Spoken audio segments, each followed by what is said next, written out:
भगवान शंकर की पवित्र कथा कहती है कि 5 जगह से अशांति हमारे घर में प्रवेश करती है। 5 जगह से अशांति हमारे घर में आती है, 5 जगह से अशांति हमारे घर में प्रवेश करती है। 5 जगह से अशांति हमारे घर में प्रवेश कर रही होती है।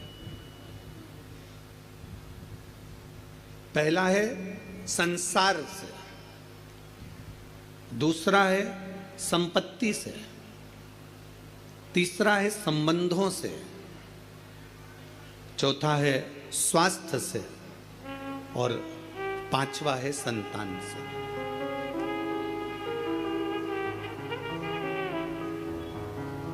इस कथा को समझिएगा जरा कि 5 जगह ऐसी है जहां से अशांति हमारे यहां प्रवेश कर रही है।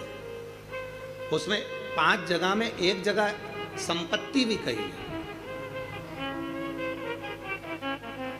5 जगह में से एक जगह संपत्ति को भी बताया गया कि जैसे संसार से भी अशांति प्राप्त होती है। संसार के लोगों में आप सोचते हैं कि मैं संसार में जितना रहूंगा, जितना सबके साथ में रहूंगा, उतना मुझे सुख मिलेगा, शांति मिलेगी। ना ना ना, ना।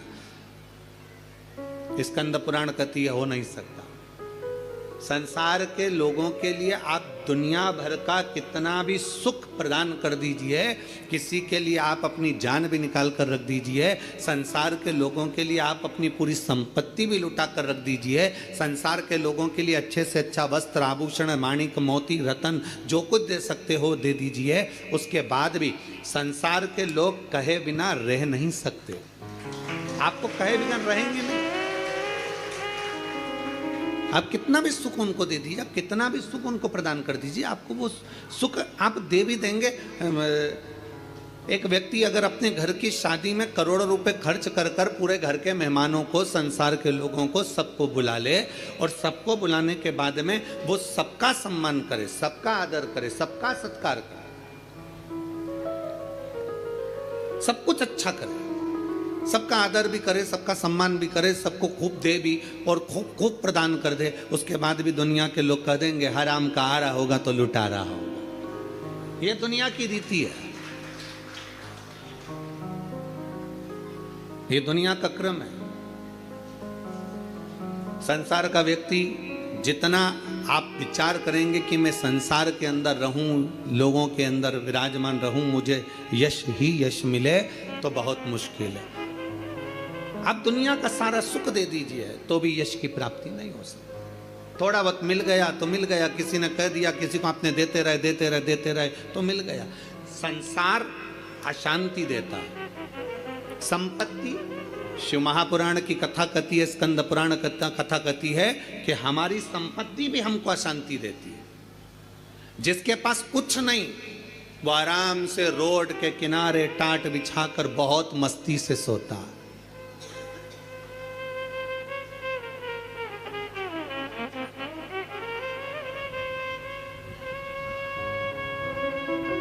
और जिसके पास में बहुत कुछ है, सारी संपदा भरी पड़ी हुई है, सारी दौलत भरी पड़ी हुई है, सुंदर बंगला है, डनलप का गद्दा है, एसी भी लगा है, पलंग भी लगा है, नौकर चाकर सब कुछ लगे हैं, सब कुछ,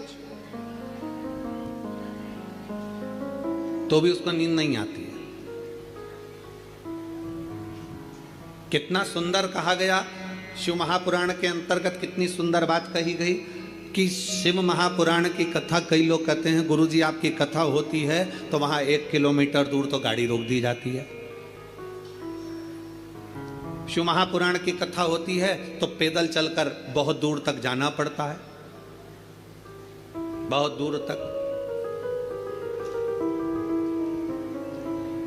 पर कोई किसी चिकित्सक से पूछे, कोई डॉक्टर से पूछे, कोई आयुर्वेद वाले से पूछे, कोई होम्योपैथिक वाले से पूछे, कोई योग गुरु से पूछे कि शास्त्र क्या कहता है, हमें स्वस्थ रहने का तरीका क्या बताता है, तो कहा सबसे सुंदर तरीका है स्वस्थ रहने का कि जितना पैदल चल सकते हो उतना जिंदगी में सुख प्राप्त कर सकते। अब भगवान भोलेनाथ जी की कथा सुनने के लिए आप लोग आते हैं, शंकर जी की कथा में आप लोग पहुंचते हैं, शिव पुराण में पहुंचते हैं, तो बाबा भोलेनाथ पहले ही तुम्हारे स्वस्थ रहने की व्यवस्था कर देता है। भोले बाबा करता क्या है कि 1 किलोमीटर दूर तो गाड़ी रुकवा देता है, तुम कितने बड़े भी सेठ हो, 1 किलोमीटर दूर गाड़ी रुकवा दी और बड़े प्रेम से पैदल पैदल आराम से चलते चलते चलते चलते कथा में पहुंच गए, आसन लगाया, बैठ गए, बैठने के बाद वापस जाने की तैयारी हो जाती है। शिव महापुराण की कथा कहती है संपत्ति सुख नहीं देती, संपत्ति अशांति दे देती। संपत्ति शांति नहीं दे सकती, वैभव दे देगी। आप डनलप के गद्दे पर सो जाओगे, आप खूब जेवर पहन लोगे, आप अच्छे वस्त्र पहन लोगे, आभूषण धारण कर लोगे, सारा सुख तुम्हारे पास में आ जाएगा, पर शांति नहीं आ सकती। इसलिए बारंबार कहा गया, मिलता है सच्चा सुख केवल भगवान तुम्हारे चरण। बाकी के दुनिया का सुख कहीं नहीं प्राप्त हो सकता। दुनिया का सर्वाधिक सुख भगवान के चरणों में। आप कुबेरेश्वर बाबा की धरा पर आए हैं, कुबेरेश्वर बाबा की धरा पर कभी पहुँचे या आए तो कुबेरेश्वर बाबा की धरा पर पहुंचकर तुम कहीं पर भी एकांत में बैठ जाओ, जितनी देर बैठे रहोगे आपको ऐसा महसूस होगा कि मेरा शंकर तुम्हारे आसपास में से घूम कर निकल कर गया है। शिव तत्व की प्राप्ति कहीं नहीं। आप जितनी देर बैठोगे, परमात्मा के चरणों में जितनी देर विराजमान हो, परमात्मा के चरणों में जितनी देर बैठे हो, उतनी देर तुम्हें शांति है, उतनी देर आनंद है। तो शिव तत्व कह रहा है कि संसार में शांति नहीं है, संपत्ति में शांति नहीं है। शिव तत्व कह रहा है संबंधों में शांति नहीं है। जितने संबंध बनाते चले जाओगे, नहीं साहब हमने इनको हमारा भाई बना लिया, घर का भाई नहीं बनी लिया, भाई बना के बैठे। नहीं साहब इसको हमने हमारी बेटी बना लिया, घर की बहन बेटी को साड़ी नहीं दिला रही और दूसरी बेटी बनाते फिर। नहीं साहब इनको हमने हमारा काका जी बना लिया, तो घर का काका जमीन और जायदाद के लफड़े में पड़ा, आज तक नहीं सुलझ रहा और एक और काका बना के तैयार कर लिया। नहीं साहब ये हमारी बुआ है, नहीं साहब ये हमारा ये है। नहीं, संबंध जितने जितने संसार के लोगों से जोड़ोगे, शिव पुराण कहती है जो हमारा संबंध है जितने लोगों से जुड़ा है उतना ठीक है, पर अलग से कोई संबंध जोड़ने का प्रयास मत करो। अलग से परमात्मा को जोड़ने का प्रयास करो तो जीवन की सार्थकता, जीवन की सार्थकता। परमात्मा को जोड़िए, परमात्मा को अपने करीब लाने का प्रयास करिए, परमात्मा को अपने नजदीक लाने का प्रयास करिए। परमात्मा को अपने करीब में जितना जितना लेकर आओगे, उतना उतना सुख और शांति आपके जीवन में आती चली जाए। उतनी शांति, उतना सुख। संसार से, संपत्ति से और संबंधों से शांति की अनुभूति नहीं है। संबंध भी हमको अशांति देते हैं। किसी ने कुछ कह दिया, मन अशांत हो गया, किसी ने कुछ बोल दिया, मन अशांत हो गया, कहीं किसी ने कुछ कहा, अपन घर से निकल कर चले गए, मन अशांत हो गया। अच्छा, जरा सा विवाद हुआ, लोग घर छोड़कर चले जाते हैं। हमको यह समझ में नहीं आता कि घर में तुम रहकर भी शांति का अनुभव नहीं कर पाए तो क्या छिपरा जी के तट पर जाकर, गंगा जी के तट पर जाकर, नर्मदा जी के तट पर जाकर, किसी तीर्थ में जाकर, सबको छोड़कर अकेले घर से निकलकर, घर के बाहर जाकर क्या तुम्हें शांति मिल जाएगी? जम के बोलो जरा, नहीं मिल सकती। घर छोड़कर शांति का अनुभव नहीं हो सकता।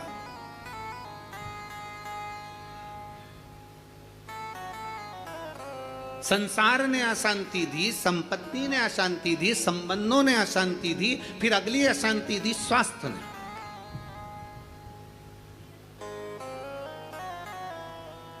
घुटने दुखने लगे, कमर दुखने लगी, पीठ दुखने लगी, अशांति होने लगी, अब मैं बहुत बीमार रहने लगी। मेरे जीवन का क्या ठिकाना गुरुजी, मेरी जिंदगी का क्या ठिकाना।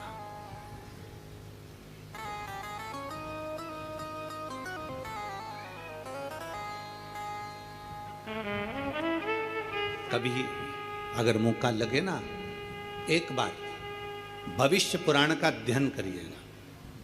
गीता प्रेस गोरखपुर की भविष्य पुराण लीजिए और उसका अध्ययन करिए। भविष्य पुराण का जब अध्ययन करेंगे तो उस अध्ययन में आपको निकलेगा कि परमात्मा ने जब हमको जन्म दिया तो जन्म के समय पर हमारी खोपड़िया में एक मैग्नेट लगा दी, एक चुंबक लगाई।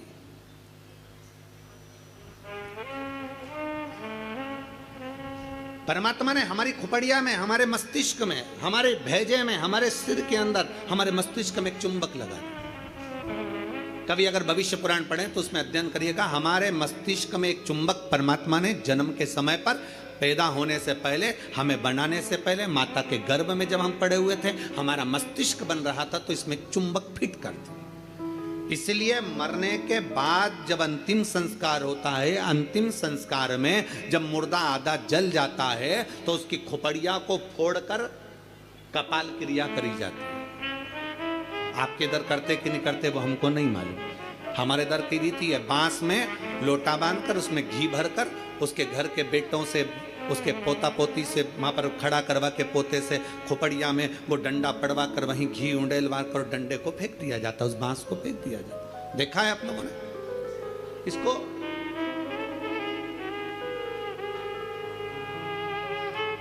भगवान जब हमें जन्म दिया, परमात्मा ने जब हमको पैदा करा, उस समय पर माथे में, मस्तिष्क में, भेजे में एक चुंबक लगा। क्या करती है वो चुंबक? चुंबक का कार्य क्या है?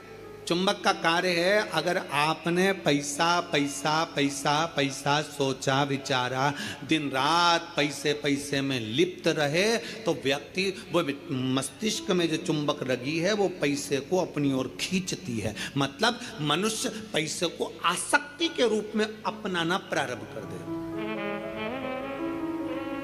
अब चुंबक का दूसरा कार्य क्या है? अगर किसी बुरे व्यक्ति में बुराइयां देखोगे तो वो बुरे व्यक्ति की बुराई तुम खींचते चले जाओगे। वो तो ऐसी, वो तो वैसा, वो तो वैसा, हर व्यक्ति में बुराई, क्योंकि तुम्हारे भीतर में जो भेजे में चुंबक भरी है वो बुराइयां ही खींचेगी। और अगर तुमने किसी व्यक्ति में अच्छाई देखना प्रारंभ कर दी तो तुम्हारे मस्तिष्क में जो चुंबक लगी है वो दिन रात हर व्यक्ति में अच्छाई को ढूंढना प्रारंभ कर देगी, अच्छाई खींचना प्रारंभ। एक चुंबक लगी है। अब ये बात तो अपने तक हो गई, अब मेन बात पर जाओ, मुख्य बात पर।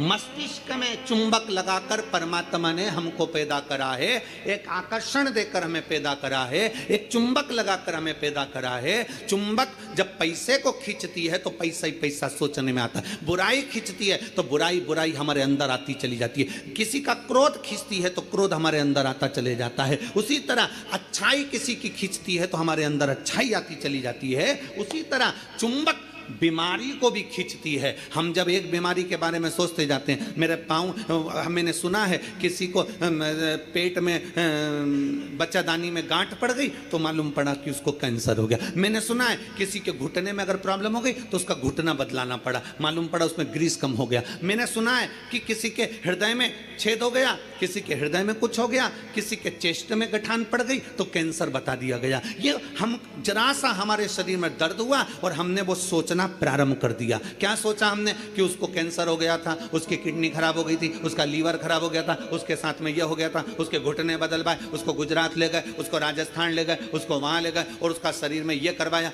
आंख में प्रॉब्लम हुई तो आंख के बारे में सोचते रहे, सोचते रहे, सोचते रहे। अर्थात हमने इतनी बीमारी का सोच लिया, इतनी बीमारी का सोच लिया, बीमारी वो थी नहीं, पर हमने सोच सोच के चुंबक जैसे उसको खींच कर अपने अंदर वो बीमारी को इकट्ठा कर लिया। आखिरी में वो बीमारी हो गई। ये हमारे भीतर की चुंबक है जो हमें खींच रही है। छोटी मोटी गठान हो जाए ना, कभी मत सोचना हाँ ऐसी तो होती रहती है। दवाई खाऊंगी, शंकर पे चढ़ा हुआ जल पीऊंगी, डॉक्टर को दिखाऊंगी, सारी जांचें कराऊंगी, जो डॉक्टर बोलेगा सारी जांच कराऊंगी। और मेरा विश्वास कहता है डॉक्टर के अनुसार चलकर, क्योंकि डॉक्टर भी शिव का एक रूप है, उसके अनुकूल चलकर मैं ये दवाई ले लेकर, कुंदकेश्वर महादेव का नाम लेकर मेरी सारी गठान गल जाएगी। जब तुमने सोच लिया गल जाएगी, गल जाएगी, गल जाएगी, मतलब गल जाएगी।